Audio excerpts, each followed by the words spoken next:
Spring 1943. This is the top of the world for a German Air Force ace. The sky over the coast of France. Altitude 26,000 feet. Here, the air is thin, cold, and the sun is a merciless white disk flooding the cockpit of the Focke-Wulf FW-190 with blinding light. First Lieutenant Dieter Fest, an ace with 42 aerial victories to his name, squints slightly, peering into the blue expanse. He is a hunter in his element. His Focke-Wulf is a perfect weapon, the pinnacle of German engineering. Light, lethal, responsive to the slightest movement. He doesn't just fly the plane, he is the plane. Left, high, Americans, with an escort. Dieter smoothly banks into a turn, and he sees them. 4 B-17 flying fortresses, heavy, clumsy, but bristling with machine guns. And next to them, something else. Dieter can't believe his eyes. He's seen Spitfires, Hurricanes, even Russian Yaks. But this was something new, something that violated all the laws of aerial combat, something absurd. A huge, fat, disproportionate aircraft with a massive radial engine, resembling a flying barrel. It doesn't fly. It seems to bludgeon its way through the air with sheer brute force. Hans, do you see this? The Americans are sending us a flying jug. This is the P-47 Thunderbolt, and the first thing it evokes in the elite of the German Air Force is laughter. Contemptuous, arrogant laughter from pilots accustomed to seeing aerial combat as an art, a duel where skill prevails. And that laughter will become their most fatal mistake. They see the metal, but not the design. They see the airplane, but not the factory behind it. They laugh. They don't know it yet, but they have just passed sentence on themselves. But to understand this airplane, you must first understand the problem it was designed to solve. And the problem was simple and brutal: how to win the war. In 1941, the U.S. Army Air Forces Command faced a harsh truth. To win, they had to destroy Germany's industry. But without fighter cover, heavy bombers were easy prey. An escort fighter was needed, but not just any. It required a massive fuel load, it needed incredible firepower, and it needed phenomenal durability. The task was considered impossible. This was the problem solved by designer Alexander Kartveli, and his solution was heretical. He took the biggest, most powerful piston engine in the world, the 18-cylinder Pratt & Whitney R2800 Double Wasp, a bomber engine, and around this monster, weighing over a ton, he built a fighter. The result was a giant. With a full combat load, it weighed almost 8 tons, twice as much as a Spitfire. Its wings had to carry 8.5 caliber Browning machine guns and nearly 2,500 rounds of ammunition. This is a weapon of total annihilation. Failure. That is the first word that comes to mind. When the first Thunderbolts arrive in England, the British pilots are in shock. "You can fight in this?" they ask. "It climbs like a brick." One test pilot sarcastically remarks that in case of an attack, the best thing a Thunderbolt pilot can do is to dive into a cloud and pray. The first few months seem to prove the skeptics right. It's slow, clumsy, the engine consumes a monstrous amount of fuel. The cockpit canopy sometimes jams, turning the aircraft into a death trap. The Germans, analyzing the first encounters, only grow more certain in their opinion. Their reports are filled with disdain. Deep, calm, confident, and awe-inspired. Speak clearly and smoothly with natural pauses and emphasis on key words. German Air Force pilots quickly realize, if a jug gets into a turning fight, it's doomed. They see in it a symbol of the American approach to war, brute force versus elegance. And in the skies over France in early 1943, it seems that elegance is winning. But they don't understand the most important thing. They are trying to judge a sledgehammer by its ability to fence. The Thunderbolt was not made for duels. It was made for annihilation. This isn't a rapier. It's a sledgehammer. Yes, it was heavy, but that mass, propelled by a 2,000 horsepower engine, turns it into an unstoppable battering ram in a dive. It can dive at speeds that would simply tear the wings off German fighters. Yes, it was clumsy, but its airframe was so rugged that it could withstand damage that would send any other plane to the ground. Pilots returned to base with chunks of their wings shot off, with blown cylinders, with fuselages that looked like Swiss cheese. They return from places where others never return. But its real secret weapon was hidden in its wings. 8 50-caliber machine guns. In the world of fighter planes, this isn't just a strong argument. It is a death sentence. In 1 second, a Thunderbolt can unleash nearly 100 bullets at an enemy. This isn't gunfire. It is a wall of lead that grinds everything in its path to dust. The Germans do not yet know what it is like to be caught in such a downpour. They have not yet heard that sound. A sound like the very fabric of the universe being torn apart. And so, up there in the sky over France, First Lieutenant Dieter Fest laughs. He sees only a jug, not knowing that inside that jug a storm was brewing. A storm of steel, fire, and the crushing industrial might of an entire continent. That laughter is the last echo of an old era of air combat. A new war is coming. A war of factories. A war of statistics. A year later, they will not be laughing. 2 years later, they will be praying they don't meet it in the sky. Its birthplace was the drafting table of an immigrant. Its father was Alexander Kartveli, and in his mind a heretical idea was born. While everyone else chased lightness, Kartveli decided to go in the opposite direction. He saw war not as a duel, but as an equation of survival. Elegance? That was for peacetime. War needed a hammer. And at the center of this insane design was a monster, the heart of a beast, the Pratt & Whitney R2800 Double Wasp. 2,000 horsepower. Weight over a ton. It was like building a race car around the engine of a mining dump truck. It was the most audacious engineering gamble in aviation history. But he convinces the military. He promises them a plane that can fly to Berlin and back, and they give him the green light. Thus, the Republic P-47 Thunderbolt was born. And the numbers that describe it are staggering. Empty, it weighed over 4.5 tons.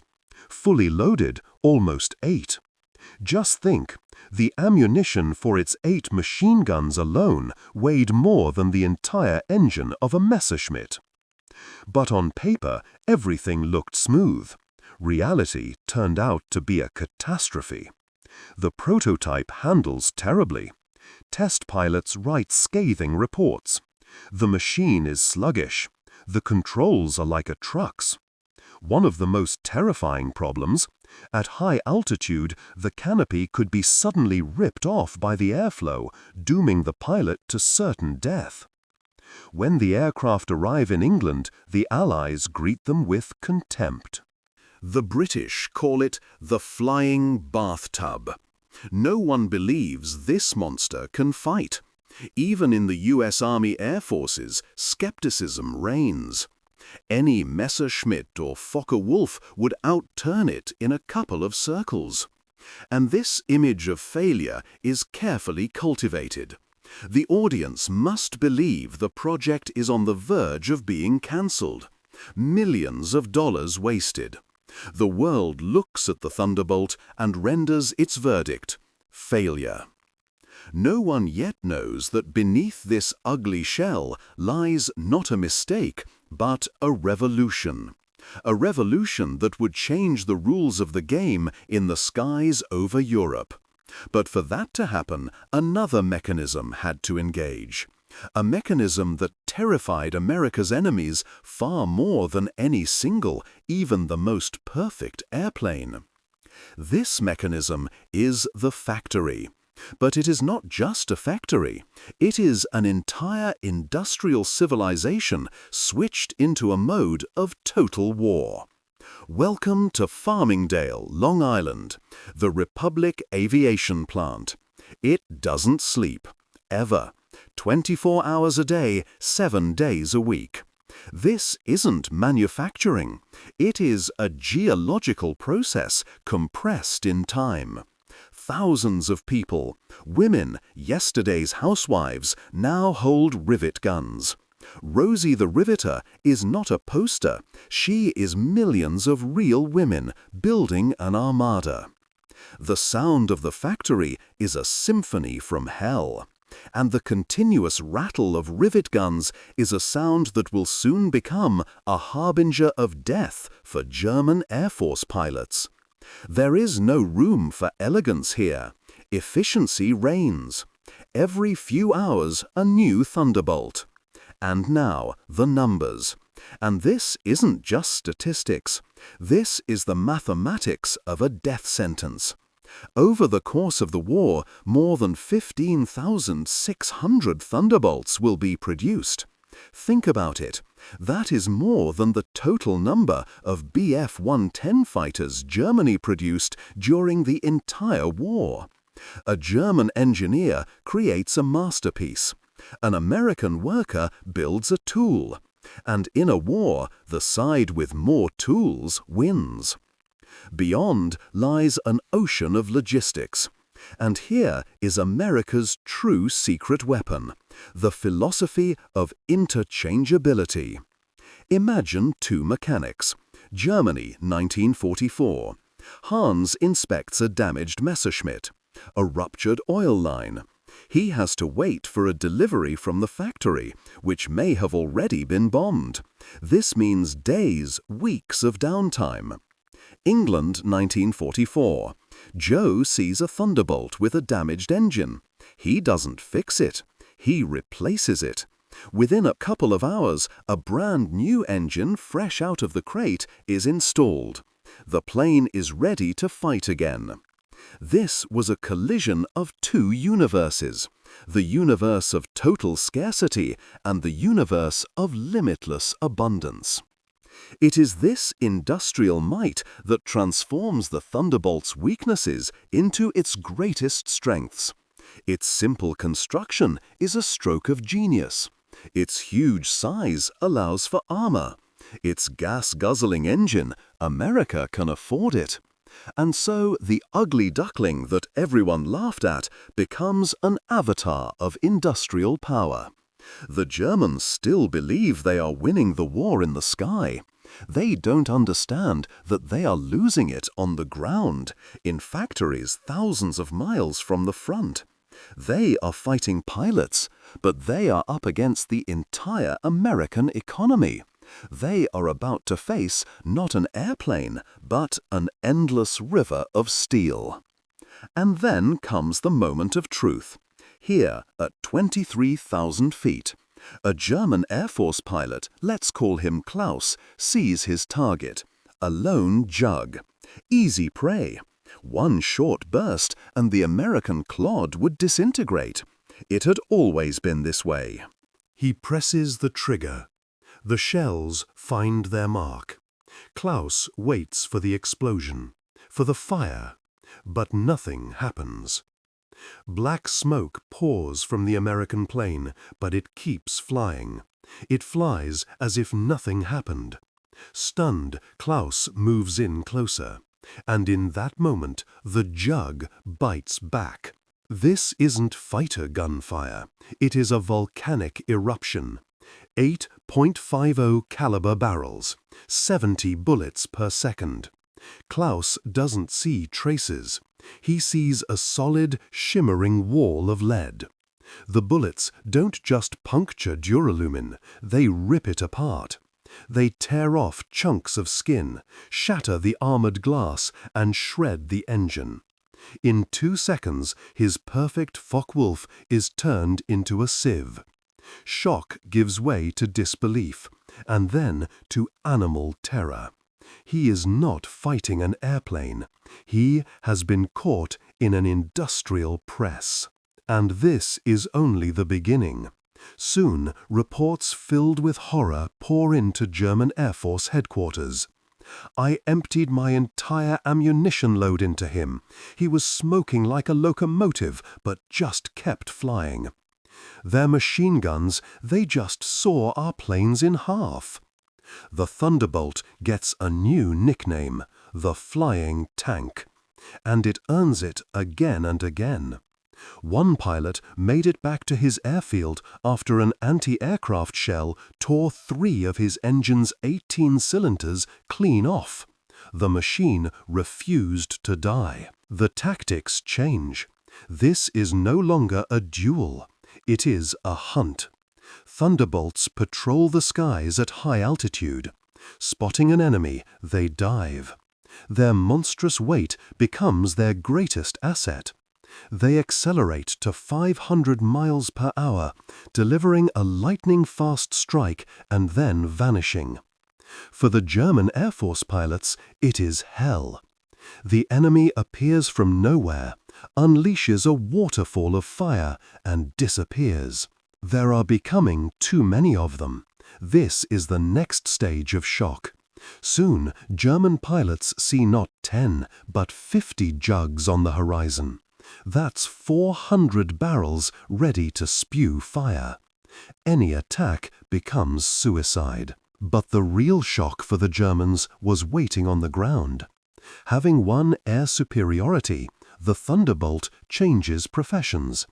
It becomes a fighter bomber. The nightmare for the German army begins. Thunderbolts roam the roads, hunting anything that moves. A German soldier is no longer safe anywhere. At any moment, this monster can dive from a clear sky. Shock and disbelief give way to fatalism. They understood. They weren't fighting an airplane. They were fighting a factory that never stopped. And so, the finale, the acknowledgement. It comes not in the roar of battle, but in the quiet of offices. Albert Speer, the Reich's Minister of Armaments, looks at the cold, hard numbers of American production, and a cold despair washes over him. The war was lost. Not on the battlefields. It was lost on the assembly lines of Detroit and in the humming factories of Farmingdale. Germany creates a wonder weapon, the Me-262 jet fighter. It is the future. But while German factories produce one Me-262, America rolls out 100 primitive Thunderbolts. Germany bet on genius.